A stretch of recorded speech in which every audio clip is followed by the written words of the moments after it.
We did the majority of it in like 45 minutes. It's just like the initial gut thing will happen pretty quickly. The longer I do this, the less I've been trying to break stuff apart and solo stuff and make stuff perfect. And, I feel like it's just that first initial energy you get sometimes of hearing the song for the first time and putting it up. And you can't beat that sometimes by going in and surgically doing a whole bunch of stuff to make it sound better. Even though it does, it might miss the vibe. So I'll try to get that up and then print it and like have that.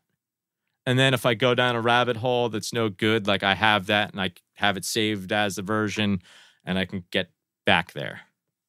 But mix-wise, I'm kind of doing a lot of the same stuff in both places. I do a lot for TV. I mean, I try to look at that as I probably do more there than here in a way, because I look at mixing TV as I'm recording, mixing, and mastering all in one shot. So if you're going to go record somewhere, anywhere good, the engineer's going to EQ and compress a little bit to tape or to Pro Tools, whatever. So you're going to have that to start with. Then you're going to go, good mixer is going to EQ it and compress it some more and do some different stuff. And then it's going to go to a mastering guy and the same thing is going to happen. So I do it all at once.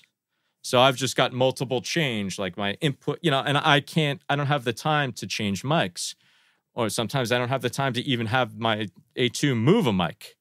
So that initial first EQ, that first thing is me changing a mic, is moving a mic, is getting a different amp because I can't get one. So I'll do that first.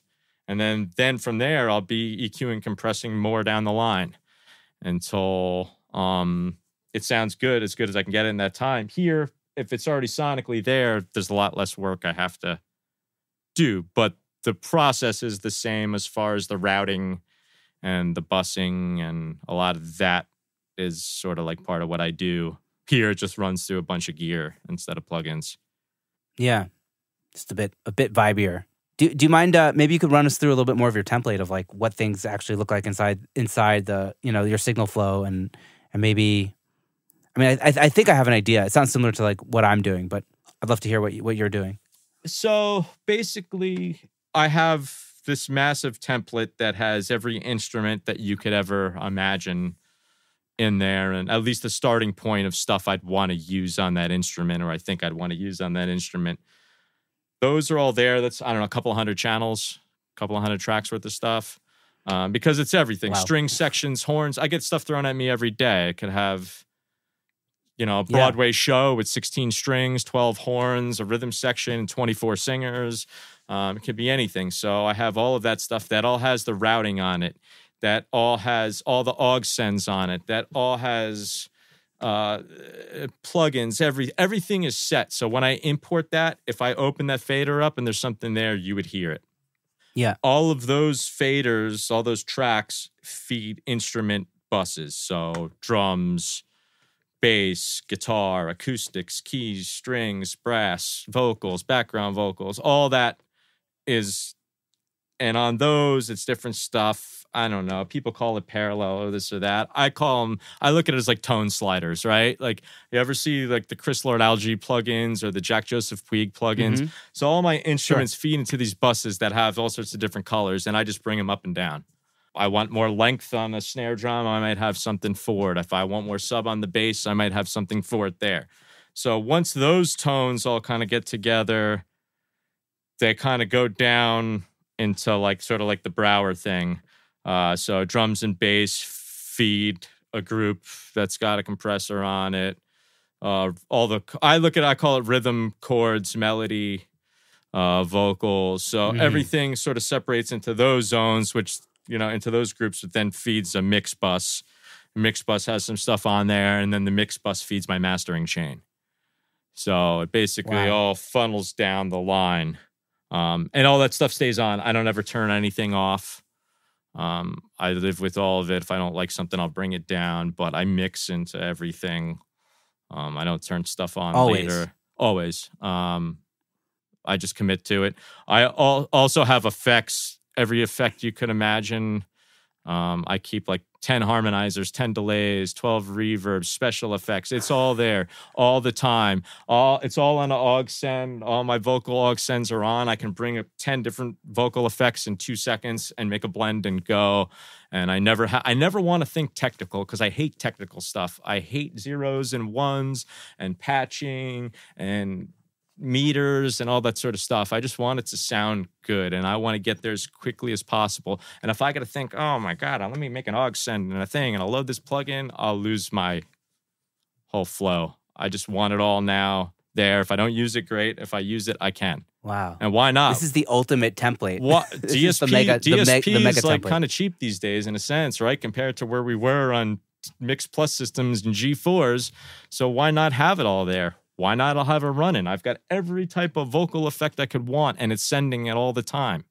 So if a singer walks in the room and goes, do you have a delay that kind of does this thing? And I go, and bring the fader up, and they go, oh, you understand me. You get it.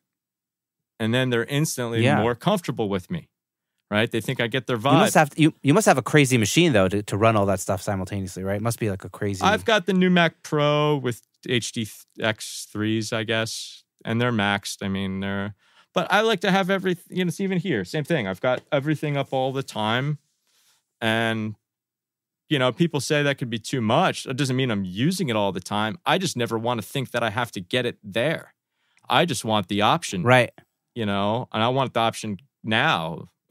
I don't ever want to have to think about it or wait, So even, yesterday I was doing some template work before I started this new project, and I was going through my plugin list, and I was like, man, I got all these reverbs. I don't think I've ever used any of them. So I've got a free aux send there. So I called it Wild Reverb. I put 10 different reverbs on there, and maybe I'll open one day. Maybe I'll sift through it and try one I haven't used yet just because I have it. And, today that could end up being the vocal sound.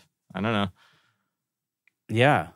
But I'm assuming on like the actual track level, you are changing out the plugins, right? Like the vocal might get a different EQ. Oh, yeah. I mean, I have like all. It's just it's the tone knobs that stay and the buses. All that stuff is there. Like, I mean, come on, I'm going to use an SSL at the start of every channel on everything I do. But then every instrument sort of has things that I would want or options of things that I would want for that instrument. Right. So I have a starting point, and if that doesn't work, there's a million other things. Sometimes I don't have to unbypass any of it. Some tracks will have 10 plugins on there and only one will be unbypassed. It's just sort of, I want the options there and my computer can run it. So why slow yourself down is the way I look at it. Yeah. I heard recently that SpaceX, taught NASA that like you don't have to push your rockets to 100% for the takeoff. You could push them to like 70% so that they don't die every time you do a rocket launch. So it's like having enough computer power to kind of not worry about pushing all these things and always having that wiggle room to just do more if you have to. Yeah. It's a kind of a similar concept.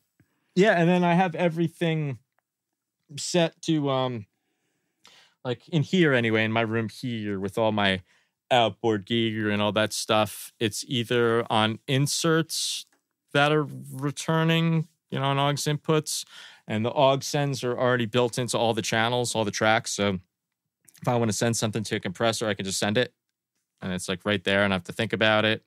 If I don't, there's 4 aux sends that aren't getting used, but so what?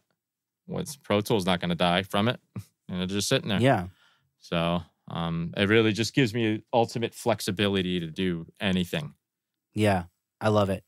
This template sounds insane. I'd love to see it, like an actual visual of it, just to see how much is actually in there at some point. I have to make a video of it, like scrolling across the screen back. You should make like some sort of like YouTube video. I feel like this is like the ultimate template. It's funny. People send me stuff, all like questions and stuff a lot, and I feel guilty in a sense that I have like all this stuff up there and it's not needed.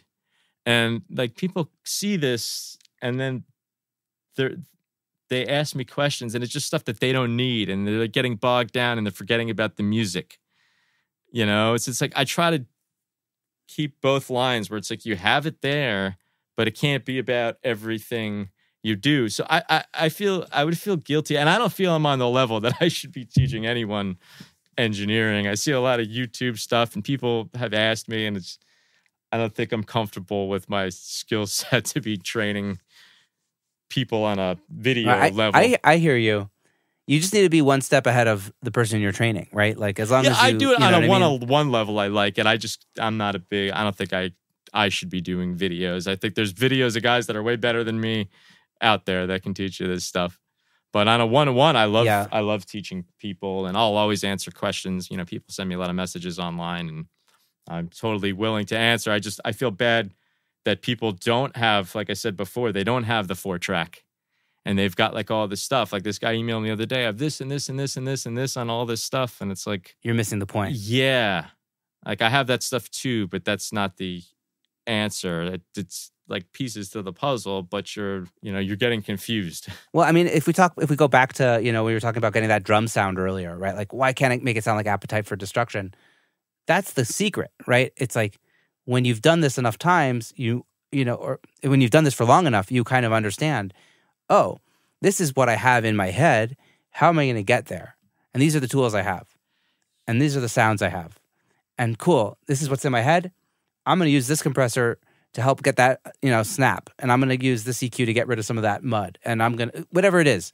But it's like having the tools and knowing how to use those tools to get from A to B. No one asks why. They just put it on there. Yes. Like I'm just going to put this on there. But like, well, why? What did it need? Like the track I was working on yesterday, the snare was compressed way too much and it had a lot of room in it, and I had to do some trickery and some stuff to get some pop out of it, which then sort of removed it from the kit a little bit, right? So it felt a little gated and a little, and there wasn't. I'm always looking for like a mono room mic or something to tie the room together, if you will. And there wasn't one on this, but there was an Octobahn track that wasn't played. And it was probably like a 57. What's an Octobahn? Those long, skinny tom-tom things. The drummer didn't play it on this song, but there was probably a 57 or something that was pointed on these two Octobahns. And I clip gained that up 20 dB, and there was my room mic. I started working on it and put it together, and that mic was what let me leave the snare kind of gated and do the thing to get the pop and the smack. But then that new mono room mic that I made out of a spare mic on a drum that wasn't hit added so much bounce, and it added the pocket, and it added the life to it that like I wasn't thinking about another compressor to put on the snare drum that was already compressed to hell. It was like, well, what's my problem and what can I do to come up with a solution? And there's no magic plugins for that sometimes. It's creativity. And I feel like we get lost sometimes. I do it all the time. You get lost in a plugin window instead of like, well, what's the creative fix? Totally. I think that's definitely a healthy mindset. I love that anecdote that you shared. I think that's like the perfect example of like, how do we actually think outside of the box and get to where we're trying to go? And it's not like, because I got it's not just because you have this massive template or you have, whatever universal audio. It didn't need any of that stuff. It needed me to think like, what do I need? I've got a snare that's got a problem. When I do that to fix the problem, it causes this other problem. How do I make both problems go away? Oh, let me try this. It could have not worked, and I might have had to do something else, but, at least think there. You save yourself a whole lot of headaches scrolling through plugin windows. Yeah, totally. Let's talk a little bit more about your private studio. Tell me about, artists finding you, how you find them, how they find you. How does work come through your door? Yeah, it's been pretty crazy. Definitely like Instagram. I find a lot of artists through that, and then like kind of word of mouth. It was very humbling starting back on records in the beginning, especially. When you go from mixing number 1 songs every day to like doing mixes for free to like get your foot through the door again, and working on some stuff in the beginning that, could have been better. And I just sort of built up, and it was sort of word of mouth. And, I listened to a lot of jam band stuff. And so I've been getting a lot of work, I think, just through my listening of that, my love of that. It sort of led me to a bunch of bands. So I'm working with a group called Spafford, who they're pretty big on the jam band scene. They do a lot of festivals and that sort of stuff. And they've been around for about 10 or 12 years now, and they've got a really nice following. And I've just finished a couple of projects for them and about to start a third project.